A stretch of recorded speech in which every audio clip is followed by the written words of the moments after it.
Nah, sebelum kita bahas SLR itu apa ya, kita ketika membuka jurnal, kita bisa menemukan berbagai jenis artikel. Nah, kita harus membedakan apa bedanya jurnal sama artikel. Kalau kita menulis suatu draft, suatu manuskrip, menulis hasil luaran penelitian kita, nah itu nanti namanya akan kita kenal sebagai artikel, ya. Jadinya kalau kita melakukan penelitian, dapat data, dapat temuan, kemudian kita olah, kemudian kita tulis, jadilah suatu naskah yang nanti kalau sudah publish namanya artikel ilmiah. Sedangkan jurnal adalah tempat artikel itu dimuat.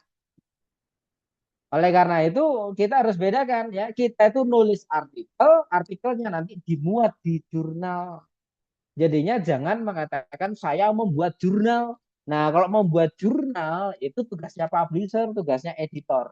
Tugasnya author adalah menulis artikel. Itu harus kita bedakan dahulu. Kemudian ketika kita membaca suatu jurnal, maka di situ akan termuat banyak artikel. Dan kalau kita telaah ternyata berbagai artikel tersebut jenisnya beragam. Jenis yang paling umum adalah original research article alias artikel penelitian atau juga dikenal sebagai artikel empiris. Itu jenis pertama, jenis yang paling umum. Nah, artikel empiris itu biasanya di bagian atas ada labelnya. Original research article atau juga cukup research article. Ya, jadinya ada tulisan research article. Nah, itu artinya artikel empiris. Apa fokusnya? Fokusnya menyajikan temuan baru. Apa cirinya? Cirinya adalah si peneliti, si penulis melaporkan data empiris yang sudah dia kumpulkan, lalu dia olah. Misalkan saya melakukan penelitian, kemudian saya mendapatkan data. Penelitian itu misalkan di sekolah, kemudian saya dapat data keterampilan berpikir. Kemudian data keterampilan berpikir tersebut saya olah, kemudian saya tulis menjadi artikel penelitian. Nah, itu yang namanya original research article. Saya meneliti di lapangan, saya dapat data, saya olah, kemudian saya tulis. Itu jenis yang pertama. Jenis yang kedua adalah review artikel yang kita fokuskan pelajari di 2 hari ini. Nah, berbeda dengan original research article, kalau review artikel itu kita nggak ke lapangan. Kita nggak ngambil data empiris langsung. Tetapi kita mengumpulkan berbagai original research artikel yang lain. Kita kumpulkan berbagai literatur. Kemudian dari berbagai literatur yang sudah kita kumpulkan, kemudian kita review.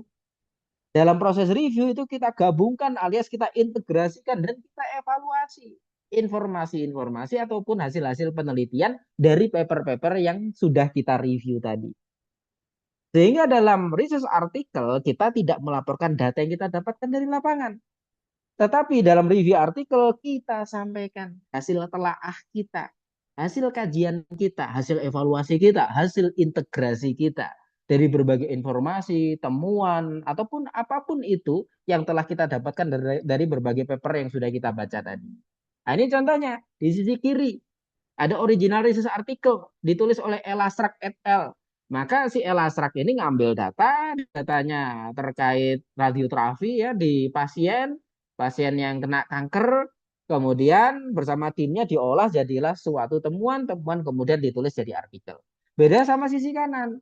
Muhammad et al. Ini tidak ngambil data di lab, tetapi mereka mengumpulkan berbagai paper yang meneliti terkait kanker, pasien kanker, ya khususnya terkait kualitas hidup mereka.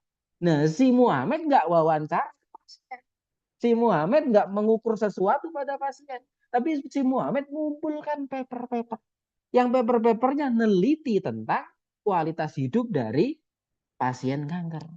Jadinya dia nggak ke rumah sakit, dia baca kemudian dia review, dia jadikan suatu paper baru. Nah, itu namanya review artikel.